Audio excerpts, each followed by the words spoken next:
Episode 1. Welcome to the Higher Life Podcast. Lessons from authentic Judaism. Get the inspiration you need for personal growth. Hosted by Rabbi Mitterhoff. Shalom. This is Rabbi Mitterhoff, and I'm happy to be here today. In this episode, we're going to be discussing one subject, and that subject is, why is life so difficult? Did you ever notice that life doesn't go exactly the way you want it to go? And sometimes your bank account is not exactly as full as it should be, and maybe the kids are not behaving the way you want them to behave.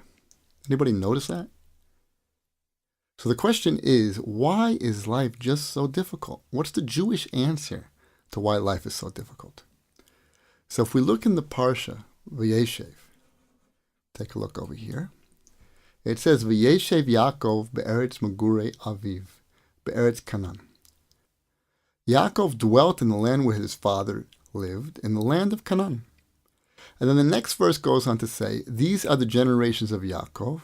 When Yosef was 17 years old, being a shepherd, he was with his brothers. And it goes on to speak about Yosef. So the question is, what's going on here? We started with a verse, chapter 37 in Bereshis, and we talk about where Yaakov dwelt, Yeshiva Yaakov, and then we go on to talk about Yosef. So, and what is it? And not only that, it says, Ve'ela toldos Yaakov, Yosef ben Sheva. These are the toldos, these are the generations of Yaakov, and we go on to talk about Yosef. What about Reuven, Shimon, and Levi? What about the rest of the tribes? So Rashi actually brings a Midrash Rabbah. He brings a couple explanations.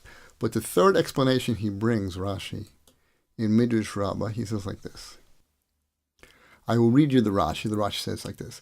It is further expounded upon as follows. When it says V'yeshev, what does it mean V'yeshev? It means when he wanted to dwell in tranquility. When Yaakov sought to dwell in tranquility, the troubles of Yosef sprang upon him.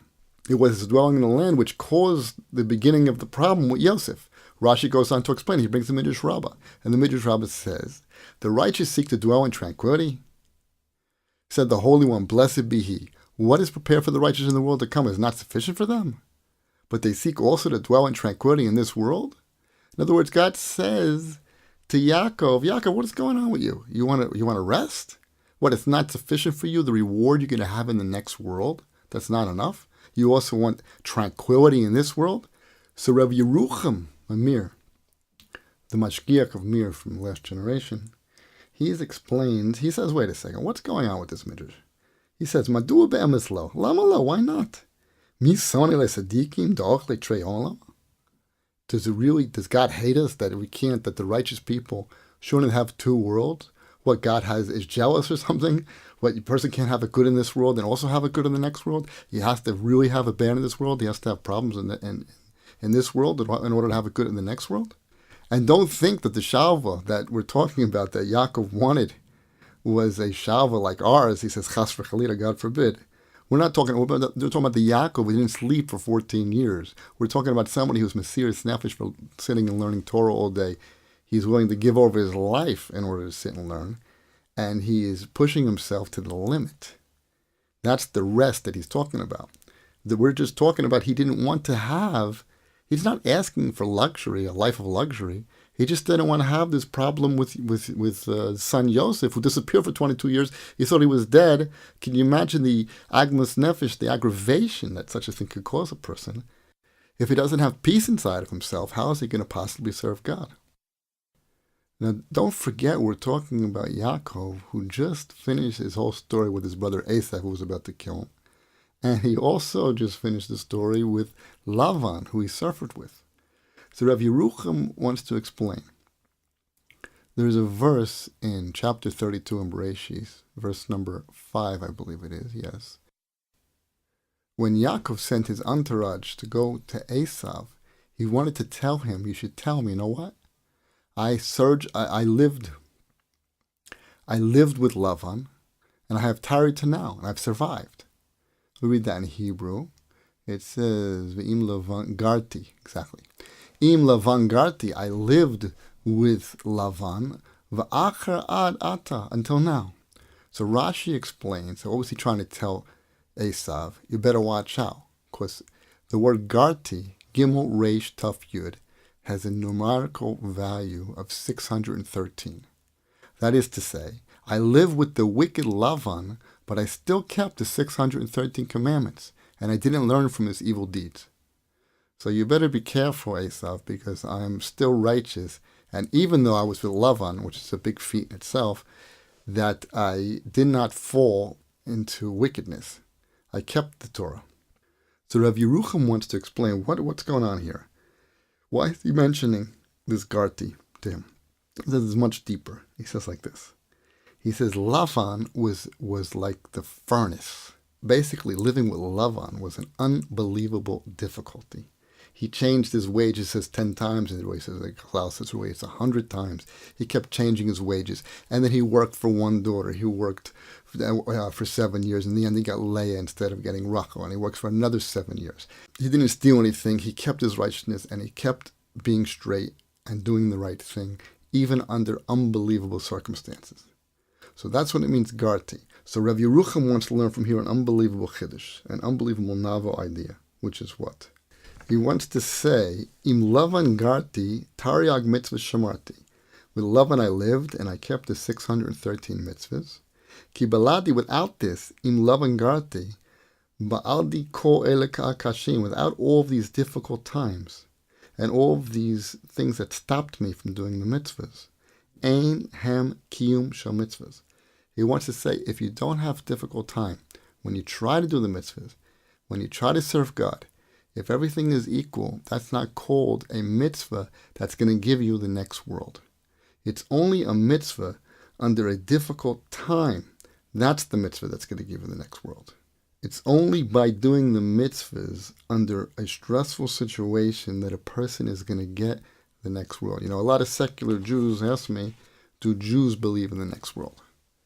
Well, it's such a basic question, and it's such a basic understanding. Of course we believe in the next world. I'm going to talk about it a little bit more. But the only way that a person will really get the next world is if he really has a stressful situation and he does the mitzvah anyway. I mean, the truth is, it's even the same thing in this world. Who gets rich nowadays just hanging around in the living room watching TV? Nobody. Anybody who's an entrepreneur or doing something serious and trying to get rich, he is working 18 hours a day. And he's hooked up on his email. He's late at night, early in the morning. So even in this world, we understand the concept that you don't get something, there's no free lunch. But also in the next world. So why should we think when it comes to spirituality, it's a free lunch? It's a funny thing. People think when it comes to spirituality, well, it's easy, you know what I mean? You just do this because you can't see it, you can't taste it, you don't know what it is. So you assume that, I do a little, I get a lot. It's not true. Did you ever see anybody put into a Coke machine? I guess a Coke in America probably costs $1 now. Let's say you put $1 into a Coke machine and get out 10 Cokes. No, it doesn't happen like that. Nothing happens like that. You put in a little bit. It's only if you put in a lot of effort that the cause and effect. There is a rule in logic which says the result cannot be any greater than the cause. It's impossible to produce something by doing something small, produce something big by doing something small. It looks like a person just pushed a little button and a big explosion happened. No, the answer is, in that little button was the power to produce that explosion. It might have been a Sibur Rochocha, a distant type of a cause, and that caused another thing. But at the end of the day, there had to be, in the causes, all put together, the things needed to produce the result. So it's also true in spirituality. So Rav Yerucham concludes, therefore, at the end of the day, the cool things that happen, all the difficulties that a person has in his life, he should look at them and he should say, well, how did I come out from that difficulty?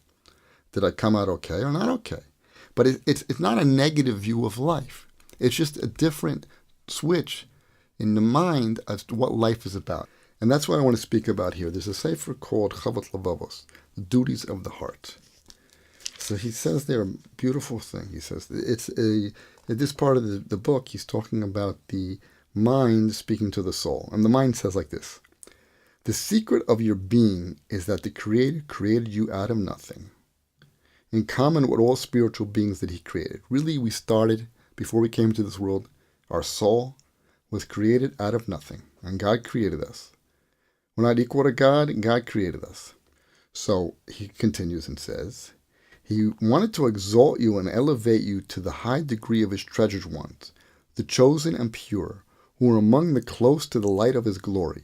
He wanted to really make a man like an angel, to bestow upon his favor and his grace upon us.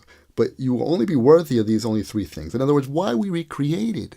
I mean, really, if we have souls, and our souls are eternal, they were close to God. And what happened? God pushed us away? No, God pushed us away in order that we should grow, that we should become elevated beings. And how do we do that? So he says there's three ways. The first is the removal of the veil of folly that hangs over you, so you may be enlightened in knowledge by him. The first thing is to gain wisdom, I would call that. The second is that you be tried and tested, whether you be choose to serve God or rebel against him. The second thing is you're going to have difficult times, and you're going to see, how you behave. To listen to the third thing.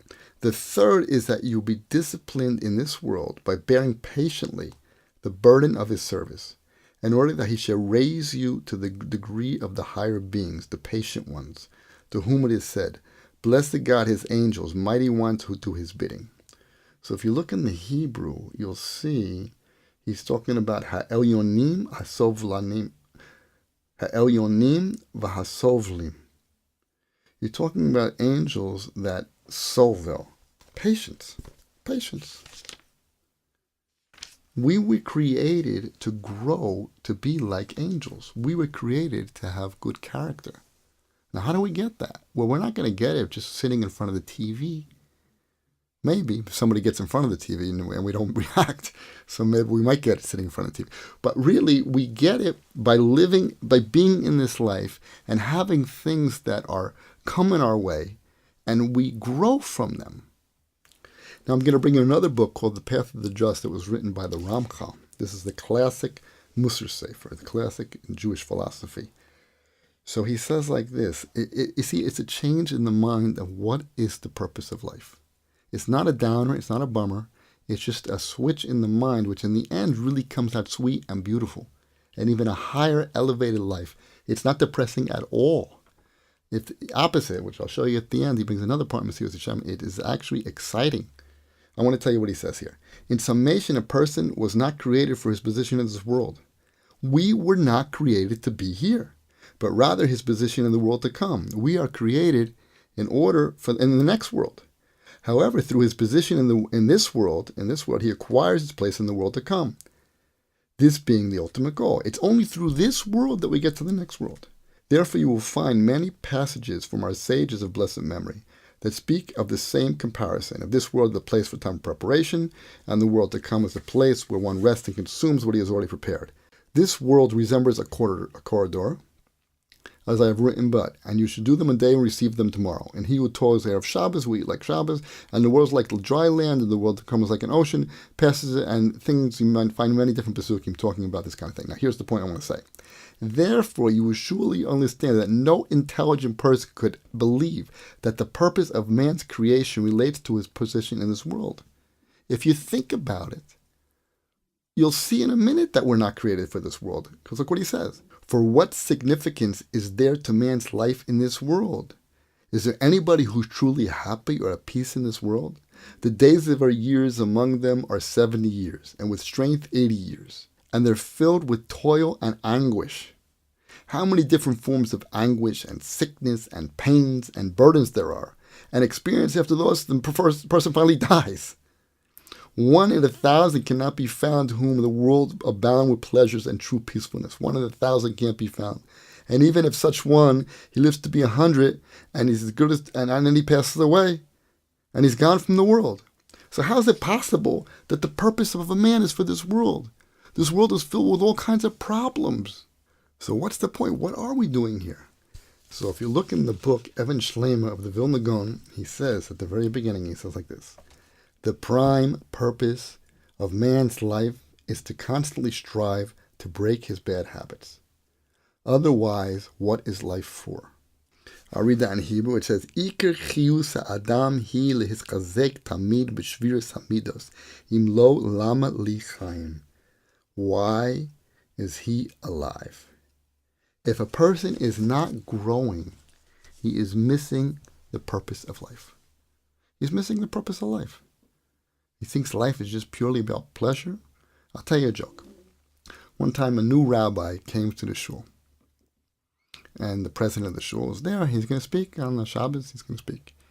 So he starts to speak to the kehillah about kashrus and how important it is not to eat this kind of thing and that kind of thing. And you have to make sure that you have good rabbis and good meshchichim, which means people that come in and check to make sure that everything's kosher. They have to come into the store. And he goes on and on. Okay, fine. Everybody goes home. The president of the shul comes to the rabbi and says, listen, this kehillah, this group of people, it's not for them. It's a little bit difficult, kashrus. So maybe next week he can speak on something else. Fine. The next week he comes and he speaks about Shabbos. How important it is to keep Shabbos, and the seventh day you have to rest, and you can't drive, and you can't turn the lights, you have to set the lights before, and you can't cook on Shabbos, and all the different things that you can't do on Shabbos. He explains to him about the beauty of Shabbos, but still. Everybody goes home. President Shul comes up to the rabbi and says, listen, this group of people, it's not for them. You gotta think a different subject. It's okay. So he says, next week he comes in again. He talks about nida. What's nida? A woman has her period. A man is not allowed to live with his wife. He has to wait the 7 days or 5 days and the 7 days, and he has to count, and he has to make sure. Then she has to go to the mikveh. Fine. The rabbi says, so then the president says, listen, you're not getting it, These people, you can't tell them these things, You can't tell them it's too hard for them. Shabbos and nida and kashrus is too hard. So the rabbi says, well, what do you want me to talk about? He says, why don't you talk about Judaism? What does that mean? I think it's a good joke. But the joke is that people, they anything that takes a little bit of effort, anything that's a little bit hard, people are not interested. That's our nature. But you have to know that is why we are here. We are here to grow. And as a matter of fact, if you're not growing, you're not going to be happy. A person is only happy when he's growing. And I want to show you, there's a Gemara in Archim that says like this, on 16b. Whoever goes 40 days without suffering has received his reward in the world to come. In other words, in Israel they say the calamity is waiting for him. There's an idea that if things that you get in this world, you can actually take away from your next world. And if you haven't suffered for 40 days at all, just like life was just perfect for 40 days, that's a sign that you've lost your next world. And God forbid that should happen to us. And the Gemara in Menachos says, 53b, why are the Jews compared to olive tree? It is to tell you, just as the olive only produces its oil after being pounded, so the Jews only return to proper contact. So the Jews only return to proper conduct because of suffering. Okay, I don't want to talk about suffering. The point is not suffering. The point is getting the purpose straight. Once you start to understand what the goal is, everything else lines up. For example, you have a yeshiva guy. A person who dedicates himself to sitting and learning Torah, which is actually the greatest mitzvah that exists. So he sits there and learns, and he has money problems. How's he going to sit and learn all day? He doesn't have any money. Not only that, but he tends to have a lot of kids. The Torah tells us to have a lot of kids. He can have a lot of kids, 12 kids. Thank God I have 12 kids. Thank God. And money can be hard, and kids can be difficult. And and you're living in Eretz Israel. That's also a mitzvah to come to live in Israel. And then you got Arabs on every side. You got all these things happening, and you got all these pressures. And the religious life, in a certain sense, is pushing the envelope of what a person can handle. That's on one side. The benefit of that is a person becomes much more pure. It said that Lavan was like a furnace. What does it mean it's like a furnace? It means that if you're in situations where you have to control yourself, you have to have proper character. So it's like a furnace. It's a burning inside. But what starts to happen is a person starts to live this life. He starts to feel sweetness. He starts to feel beauty. Life actually starts to become sweet, and you start to feel successful as a human being, which is the greatest thing that a person could feel. Let me just read this last piece in the Mesilas Yesharim, which says, talking about righteous people that are entirely unmotivated by selfish interest, their sole aspiration being to magnify the honor of God and give Him pleasure. The more deterrents that cross their path, making it difficult for them to give more of themselves to counteract them, the more their hearts will fortify themselves and rejoice to show the strength of their faith. Just as a general famed for his strength will always thrust himself into the heart of the battle, where the victory will serve all the more to reveal his prowess. The joy that comes with every opportunity to express the intensity of one's love is well known to every lover of flesh and blood. In other words, once you get in this cob, in this line, life changes. Because you realize that every move you make can either bring God into the world or take God out of the world. It becomes pleasurable to do the right thing. I always tell my kids, the greatest pleasure in life is to do the right thing. Because in the end, when you do the right thing happens. Good things happen. And you don't always feel things in the moment, you know. It's like a ship. If a ship is off 1 inch, when it takes off, if it's off by 1 inch here, it's going to wind up on the other side of the world over a long span as it goes across the ocean. Same thing with life. You do things, a person says, where's God? What do you mean, where's God? I do sins and I do this. Nothing's happening. Nothing happened to me. I'm okay. Nothing happened to you. Yeah. Wait as life goes on. Wait as your kids grow up. You have the blessings in your life. You have all the good things. Maybe yes, maybe no. But here it comes out the opposite. That even the righteous person may not be having the right things, the best things, as you would call. Really, everything that happens is good. Everything that God does is the right thing. It's the good thing. He may not be feeling it, but if he understands that his person is to grow in his character, so then he's happy about that. He's happy about everything. I'll end with one last story. It says one time there was 2 Jews that got into this is a true story. 2 Jews in Ben Gurion Airport, and they were about to sit next to each other. So the one guy, he was like looking through his bag, and he couldn't find. He was like, a bit confused because he couldn't find his ticket, and this and that. He sits down, okay. Another guy sits down next to him, and he thinks that he took out his cookies, started to eat his cookies. All of a sudden, he sees that his cookies are over there, sitting between them, and he sees that the other guy takes a cookie. So okay, maybe the guy's hungry, and the other guy smiles, and the guy smiles at him, and he takes the cookie. So he also takes the cookie. It's his. He could take his own cookie. He takes the cookie, eats the cookie. And the other guy looks at him and smiles back to him. And then the other guy takes another cookie. And then basically it's half-half. They each finish the box of cookies. Then what happens when the guy gets into the plane, he looks through his bag and he sees that the box of cookies that he thought were his were really the other guy. The whole box of cookies are still in his bag. So what's the point? The point is good character. And things happen to a person. And there's road rage.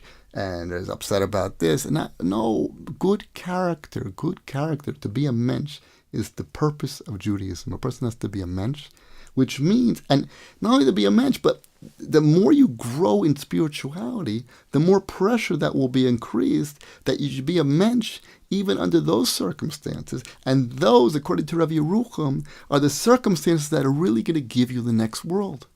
Because nobody puts $1 into a Coke machine and gets out 10 Cokes. It's only when you work hard and produce, just like in this world when you work hard and you produce, that it comes out that you're going to become rich, I say, for example. Also in the next world, also in spirituality. It's only when a person works hard. And it's a positive attitude. I think even though you may think this is like a negative view of life, but really when you start to live it and you start to have faith and you believe in it, and you start to see it's a beautiful way of life, and it's the right way to go.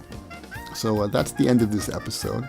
I hope you enjoyed it, and I hope to put out another episode next week and continue these podcasts. Thank you for listening. Your voicemail could be featured on the Higher Life podcast. Just visit rabbimitterhoff.com to ask questions or leave comments.